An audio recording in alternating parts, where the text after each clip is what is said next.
రసాయన యోగం.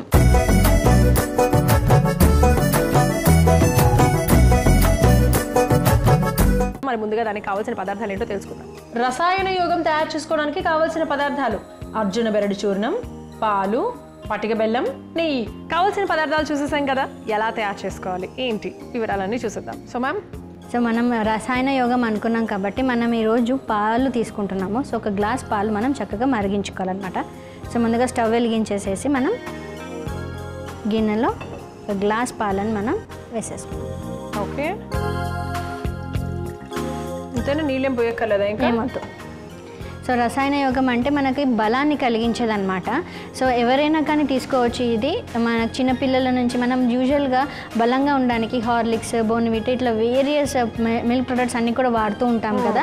సో వాటిని కూడా వాడచ్చు. కానీ అడల్టరెంట్ కానీ ప్రిజర్వేటివ్స్ కానీ ఎక్కువగా ఉంటుంది కాబట్టి మనకి ఆరోగ్యానికి అంత హానికరంగా ఉంటుంది. సో ఇలా మనం న్యాచురల్గా దొరికే ఇంగ్రీడియంట్స్ తోటి, అంటే మనకి వనాలలో మనకి న్యాచురల్గా ఏవైతే వృక్షాలలో నుంచి దొరికే వాటితోటి యూజ్ చేసినట్లయితే ఇంకా అధికమైనటువంటి ఆరోగ్యం లభిస్తుంది.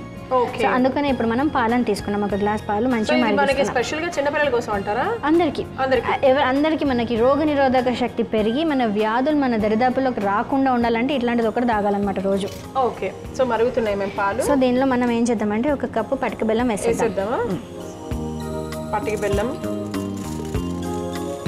ఓకే, సో ఇది మన అర్జున బెరడు చూర్ణం తీసుకుంటున్నాం. ఇది ఒక 1/2 టీ స్పూన్ వేసేద్దాం.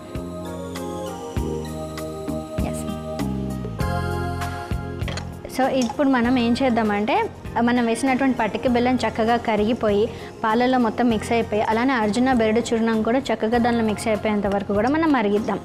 సో ఆ తర్వాత మనం కొంచెం చల్లారిన తర్వాత ఒక టీ స్పూన్ నెయ్యి వేసుకొని మనం చక్కగా తీసేసుకోవచ్చు. ఓకే, సో ఇలా తీసుకోవడం వల్ల అంటే ఈ కాంబినేషన్ ఏదైతే ఉందో పాలు అలానే పటిక బెల్లం, ఈ కాంబినేషన్ అటువంటిది ఇమ్యూనిటీని పెంచేటువంటి అత్యధికమైనటువంటి రేషియో అనమాట.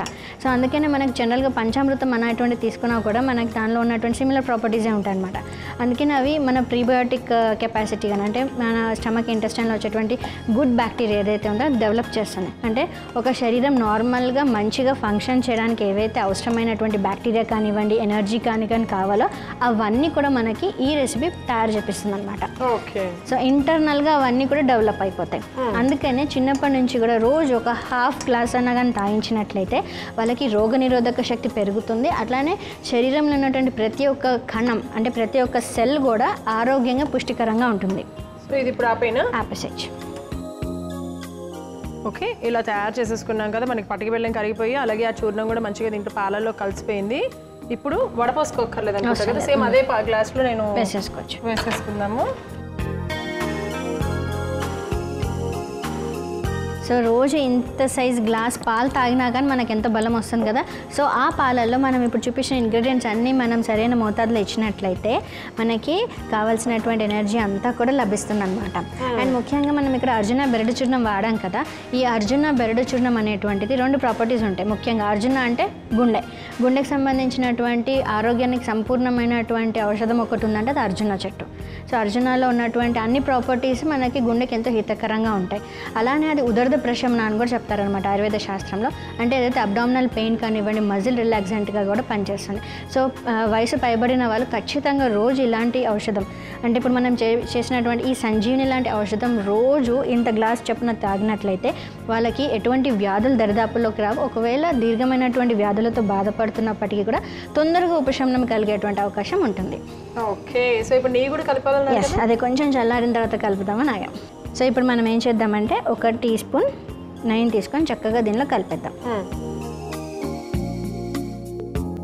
ఓకే, సో అది కొద్దిగా అంటే ఇప్పుడు మనకి ఇది గోరువెచ్చగా తాగాలా?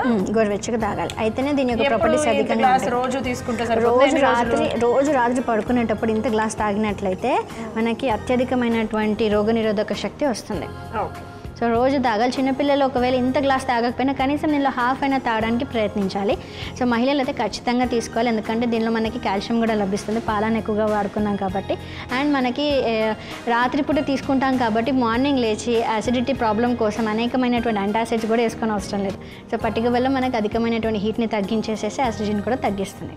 సో ఇన్ని ఆరోగ్య ప్రయోజనాలు ఉన్నటువంటిది రోగ నిరోధక శక్తిని మనకు పెంపొందించేటువంటి రసాయన యోగం రెడీగా ఉంది. ఓకే, సో చూస్తున్నారు కదా మనం ఎంచక్క రసాయన యోగం అయితే తయారు చేసేసుకున్నాము. చిన్నపిల్లలకి పెద్దవాళ్ళకి ఎంతగానో ఉపయుక్తమైనటువంటి మంచి సంజీవిని లాంటి ఔషధం. మరి దీనికి కావాల్సిన పదార్థాలు తయారు చేసే విధానం మరొకసారి మీకోసం. రసాయన యోగం తయారు చేసుకోవడానికి కావాల్సిన పదార్థాలు: అర్జున బెరడు చూర్ణం, పాలు, పటిక బెల్లం, నెయ్యి. రసాయన యోగం తయారు చేసుకునే విధానం: ముందుగా స్టవ్ వెలిగించి గిన్నె పెట్టుకొని 1 గ్లాస్ పాలు పోసి వేడి చేసుకోవాలి. పాలు వేడవుతుంటే ఒక చిన్న కప్పు పటిక బెల్లము, అర చెంచా అర్జున బెరడు చూర్ణం వేసి కాసేపు మరగనివ్వాలి. తరువాత స్టవ్ ఆఫ్ చేసి గ్లాస్లోకి పోసుకొని కొద్దిగా గోరువెచ్చగా అయ్యాక 1 చెంచా నెయ్యి కూడా కలుపుకుంటే శరీరంలో ప్రతి అణువుకు పోషణ అందించి దీర్ఘకాలిక వ్యాధులకు ఉపశమనం, అలాగే అత్యధిక రోగ నిరోధక శక్తిని అందించే రసాయన యోగం రెడీ.